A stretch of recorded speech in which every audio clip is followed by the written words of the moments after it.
Welcome to our deep dive into the Chanakya Niti, Oh, yeah? a collection of ancient wisdom that's surprisingly relevant to your modern life. Okay. Today, we're not just skimming the surface. Right. We're going to unpack Okay. some of Chanakya's most potent ideas and see how they can be applied to the challenges Right. we face today.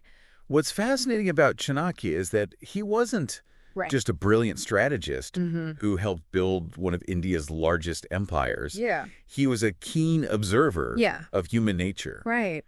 And his work offers timeless advice on everything from leadership and decision-making to navigating relationships and achieving personal fulfillment. I've always struggled with planning. Or rather, the lack of it. Right. I tend to jump into things head first, Right. which doesn't always work out so well. Right. And speaking of planning, Yeah. there's that famous quote from Chanakya, before you start any work, always ask yourself 3 questions. Why am I doing it? Right. What might the results be? Yeah. Will I be successful? It's deceptively simple. It seems so simple, but is that really all there is to it? Chanakya isn't just advocating for a to-do list. Right. He's encouraging a deliberate and strategic approach to life. Right. Think about the political landscape of his time. It was a world of constant maneuvering, shifting alliances, and potential threats in that context. Impulsive actions could be disastrous. So it's almost like a survival strategy in a way. Exactly. Okay. And that need for strategic thinking translates surprisingly well to our modern world, even if the stakes aren't always quite as high. Right. Think about your career, for instance, before taking on a new project or even applying for a job. Chanakya would urge you to consider those same questions. Okay. Why are you pursuing this opportunity? What are the potential outcomes? Both positive and negative. And do you have the resources and skills necessary to succeed? That's interesting. I've never thought about it that way. I usually just focus on whether I want to do something. Right. Not necessarily whether I'm actually set up for success. And that's where Chanakya's wisdom can be so valuable. Right. He's prompting us to move beyond our immediate desires and consider the long-term implications of our choices. It's about being intentional and calculated, even with seemingly small decisions. Okay, so planning is key. Got it. But what happens when things don't go according to plan? Right. Life can throw some pretty unexpected curveballs our way. Yeah. There's another quote that comes to mind here. Okay. Even if a snake is not poisonous, it should pretend to be venomous. That sounds a little intimidating, to be honest. It does, doesn't it? Yeah. But it's important to understand the context. Okay. Chanakya wasn't advocating for deceitfulness. He was highlighting the importance of projecting strength and confidence, even when you might be feeling vulnerable or uncertain. So it's more about carefully managing perceptions. Precisely. Okay. In Chanakya's time, projecting weakness could make you a target for rivals or enemies. Right. Think about it. Okay. If you appear vulnerable, you're more likely to be attacked. But if you project an aura of strength and competence, even if you're faking it a little, you're less likely to be challenged. So it's like that saying, fake it till you make it. Exactly. It's about recognizing that sometimes you need to project an image of confidence to navigate challenging situations. Right. Especially when you're dealing with competition or adversity. Right. And this idea isn't limited to ancient political maneuvering. How so? Think about a job interview. You might be nervous on the inside. But if you project confidence and self-assurance, you're more likely to make a positive impression on the interviewer. Or imagine you're pitching a new business idea, even if you have some doubts or uncertainties. Projecting confidence can be crucial for securing funding and support. That's a really interesting way to look at it. So it's not about being dishonest. It's about strategically presenting yourself in a way that maximizes your chances of success. And it's about understanding that how you are perceived can be just as important as your actual abilities. Especially in a world where first impressions and appearances can play such a significant role. So planning and perception management are crucial. But Chanakya didn't just focus on strategy and outward appearances. Right. He also seemed to have a keen understanding of the importance of emotions. Yeah. Something that often gets overlooked in the pursuit of success. Right. There's a quote that stands out to me here. Okay. One who cannot control his anger will harm himself. Yeah. Is he really saying that we should suppress our anger entirely? It's not about suppressing emotions altogether. Okay. It's about understanding their power and learning to manage them effectively. Right. Chanakya was acutely aware that unchecked anger could lead to impulsive decisions, damaged relationships, and ultimately self-sabotage. I can definitely relate to that. Yeah. I know I've made some pretty questionable choices when I've let my emotions get the better of me. Right. Especially anger. And that's precisely what Chanakya was warning against. Yeah. Think about it. Okay. In a heated argument, it's easy to say or do something you'll later regret. Yeah. But if you can pause, take a breath, and regain control of your emotions, you're more likely to respond in a way that serves your long-term interests.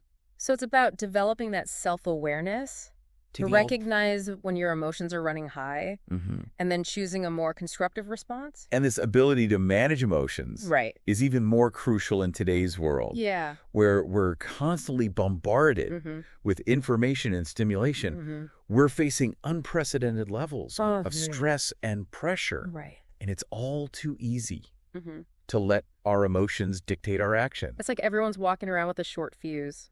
You see it everywhere on the roads, in online interactions, even in our own homes. And that's why Chanakya's wisdom is so relevant. Right. He's reminding us that we have a choice in how we respond to challenging situations. Right. We don't have to be slaves to our emotions. Right. So we can choose to be more mindful and intentional with our responses. Exactly. Even when we're feeling stressed or triggered. It's about developing that inner strength and composure. Precisely. Okay. And this emotional intelligence, as we call it today, wasn't just about personal well-being for Chanakya. Okay. It was also about building and maintaining strong relationships. That brings up an interesting point. Okay. Chanakya seemed to place a lot of emphasis on strategic thinking. Did that extend to his views on relationships as well? He absolutely did. I mean, did he have anything to say about how we choose our friends and build our social circles? And his advice might seem a bit harsh at first glance.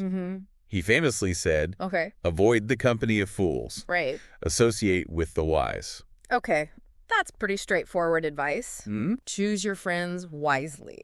But it goes deeper than that. Right. Remember, Chanakya was a master strategist, and he saw everything through that lens. Yeah. Even personal relationships. Right. He believed that the people we surround ourselves with have a profound impact on our thoughts, beliefs, and ultimately our destiny. So it's like that saying, you are the average of the 5 people you spend the most time with. Exactly. Okay. Chanakya was essentially advocating for building a network of allies and supporters who would contribute to your growth and success. Yeah. And this wasn't just about social connections.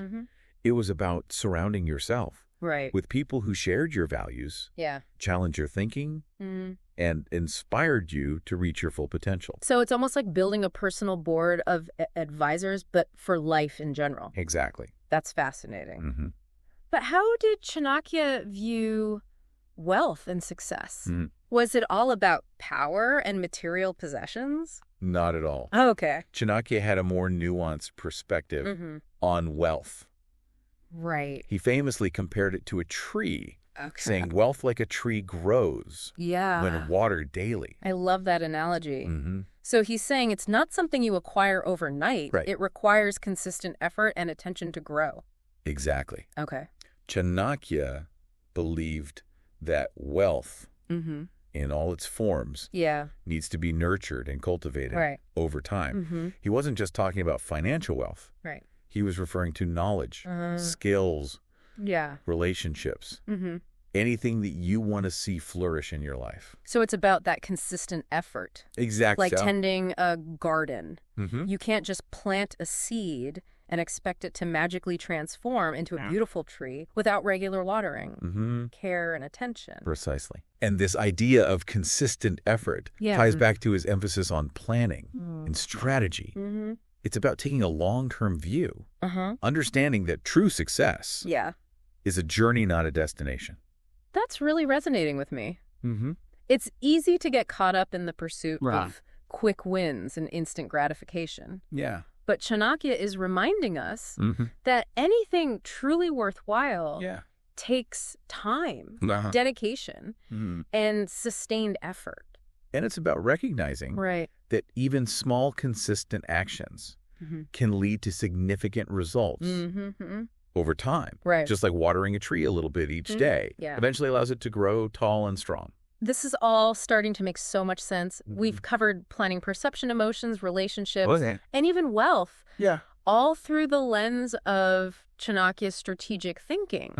But there's one big question that I still have. How did he address that very human emotion, fear?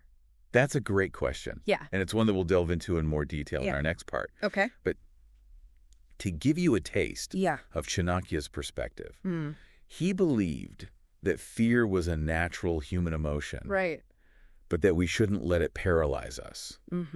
He famously said, as soon as the fear approaches near, attack and destroy it. Wow, that's direct. No tiptoeing around fear for Chanakya. He's basically saying confront your fears head on. Exactly. Okay. He recognized that fear can hold us back from achieving our full potential. And that the best way to overcome it is to face it directly. But we'll unpack this idea more in our next segment. I'm already intrigued. So stay tuned for part 2 of our deep dive into the Chanakya Niti, where we'll explore how to conquer our fears and unlock even more of Chanakya's timeless wisdom for modern living. Yeah. Okay. See you next time. Sounds good. Welcome back to our deep dive into the wisdom of Chanakya. Yeah. We left off talking about fear. And I'm ready to face it head on, Chanakya style. Okay. But before we jump into that, I'm curious about his views on learning and knowledge. It seems like lifelong learning was a big deal for him. Absolutely. Yeah. Chanakya believed that true wisdom wasn't just about accumulating information. It was about applying it to your life and constantly seeking new perspectives. He famously said, humbly learn from everyone. The grass, for example, teaches us how to rise again after being crushed. That's a powerful image. He's finding lessons, even in the simplest things in nature. It's like he's saying we should never stop being students, no matter how much we think we know. And for Chanakya, this wasn't just about observing the world around us. It was also about learning from our mistakes. He had this rather provocative saying, a person should not be too honest. Straight trees are cut first. And honest people are screwed first. Whoa, that's a little intense. Yeah. Is he really saying it's better to be dishonest? It's not about dishonesty. It's about being discerning. Remember, Chanakya was operating in a world of political intrigue and power struggles. He was emphasizing the importance of being savvy and protecting yourself from those who might take advantage of your good nature. So it's more about choosing your battles and being strategic about when to reveal your true intentions. It's interesting how that connects back to his advice about projecting strength. Even if you're feeling vulnerable. Exactly. Okay. It's all about understanding the dynamics of power and using your knowledge strategically to navigate complex situations. So there's a time and a place for honesty, but also a time to hold your cards close to your chest. Precisely. Okay. It's about recognizing that not everyone operates with the same level of integrity. And sometimes you need to be cautious and protect your interests. This is all starting to feel very Machiavellian. Yeah. Was Chanakya the original master of realpolitik? There are definitely some similarities. Both Chanakya and Machiavelli were pragmatists who understood that power dynamics play a significant role in shaping events. So it's not always about what's right or wrong. Well, it's about what's effective. That's a bit of an oversimplification. But there's an element of truth to it. Both thinkers recognize that the world doesn't always operate according to ideal principles. Yeah. And that sometimes you need to make tough choices to achieve your goals. It's a bit unsettling, to be honest. But I guess it's a reality check. We can't always approach things with naive idealism. But that doesn't mean we have to abandon our values altogether. It's about finding that balance between idealism and pragmatism. Yeah. Between holding on to your principles and being savvy enough to navigate a complex world. So learning from everyone, being discerning about who you trust, and finding that balance between idealism and pragmatism, that's quite a lot to unpack. It is. But I'm also realizing that Chanakya seems to have had a lot to say about time management. I'm someone who's always trying to squeeze more out of my day, so I'm all ears for any tips he might have. Well, he definitely didn't have a smartphone or a productivity app, but he understood the value of time and how to use it effectively. He had this incredibly profound saying, time perfects all living beings as well as destroys them. Time is awake when we sleep. Oh, wow. The wise make friends with time. That's a lot to digest. It is. Can you break that down for me? Yeah. It seems like he viewed time as a powerful force, both creative and destructive. Exactly. Yeah. Chanakya was acutely aware of the fleeting nature of time and how it impacts everything around us. Yeah. He was saying that time is constantly moving forward, whether we're paying attention or not. And that it has the power to both build up and tear down. So it's not just about filling our schedules. It's about being intentional with how we spend our time. Precisely. Okay. He's urging us to be mindful of how we use this precious resource. Yeah. He believed that wise people understand the value of time and make conscious choices about how to invest it. Okay, so making friends with time means more than just checking things off our to-do list. It's about aligning our actions with our goals and values. And it's about recognizing that time wasted is gone forever. It's about prioritizing what truly matters.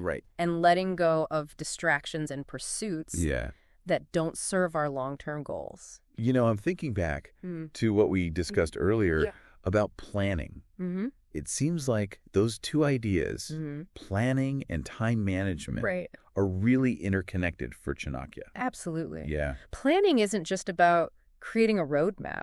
It's about making conscious choices about how we allocate our time and energy. If you're not intentional about how you spend your time, you're essentially letting life happen to you instead of actively shaping your own destiny. So it's not just about managing our calendars. It's about managing our lives. Exactly. It's about taking ownership of our time and using it as a tool to achieve our goals and live a fulfilling life. I'm already starting to feel more in control just thinking about it, but I have to admit, I'm also feeling a little overwhelmed. Chanakya's insights are so profound and multi-layered. It can be a lot to take in. Yeah. But that's the beauty of his work. There's always something new to discover, another layer to unpack. Well, I'm definitely ready to keep exploring. We've covered so much ground already. We have. From planning and strategy to learning discernment and even time management. But I know there's still more to uncover. There is. And in our next segment, we'll delve into one of the most fascinating aspects of Chanakya's work, his insights on leadership and governance. Ooh, that's a big one. He did, after all, help build an empire. Yeah. I'm eager to hear what he had to say about leading effectively. So join us for part 3 of our deep dive into the Chanakya Niti, where we'll explore how his ancient wisdom can be applied to modern-day leadership challenges, both big and small. Welcome back to our deep dive into the Chanakya Niti. Yeah. We've explored so much of Chanakya's wisdom already, from strategic thinking and navigating relationships to the importance of lifelong learning and mastering our time. But now I'm ready to tackle the big one. Leadership. Chanakya, after all, was the mastermind behind one of India's greatest empires. What can he teach us about leading effectively? It's fascinating how Chanakya's insights on leadership are still relevant centuries later. Right. He believed that a leader needed to be both strong and adaptable, capable of inspiring others, while also being shrewd and pragmatic. One of his most striking statements is, a king should be a lion in strength and a fox in diplomacy. Okay, I'm picturing a mythical creature right now. Part majestic lion, part cunning fox. Yeah.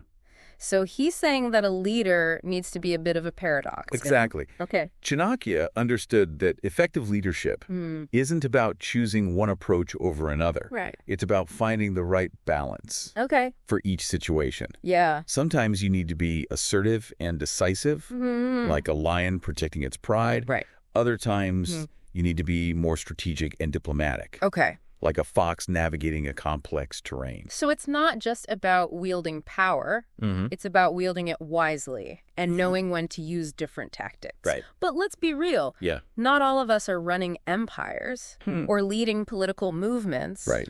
How can we apply these leadership lessons to our everyday lives? Think about it this way. Okay. We all have leadership roles in our lives. Right. Whether it's at work, in our families, or even in our communities. We might not have official titles, but we can still influence others and make a positive impact. So it's more about taking initiative and inspiring others to follow your lead, regardless of your official position or title. Exactly. That makes sense. But give me a concrete example. Okay. How would Chanakya's lion and fox approach play out in a situation that I might encounter in my own life? Let's say you're leading a project at work. Okay. You need to be able to motivate your team and make tough decisions when necessary. Yeah. That's the lion part. Okay. But you also need to be able to navigate office politics. Right. Build consensus. And find creative solutions when conflicts arise.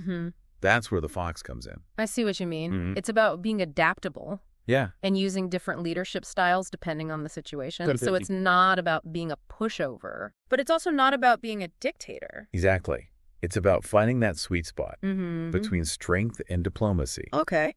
And this idea applies to personal relationships as well. Right. Think about parenting, for example. You need to set clear boundaries. Right. And be firm when necessary. Yeah. But you also need to be empathetic and understanding. Okay. I'm starting to see how these leadership principles can be applied to so many different aspects of our lives. Right. It's about being a role model, setting a good example, and inspiring others to be their best selves.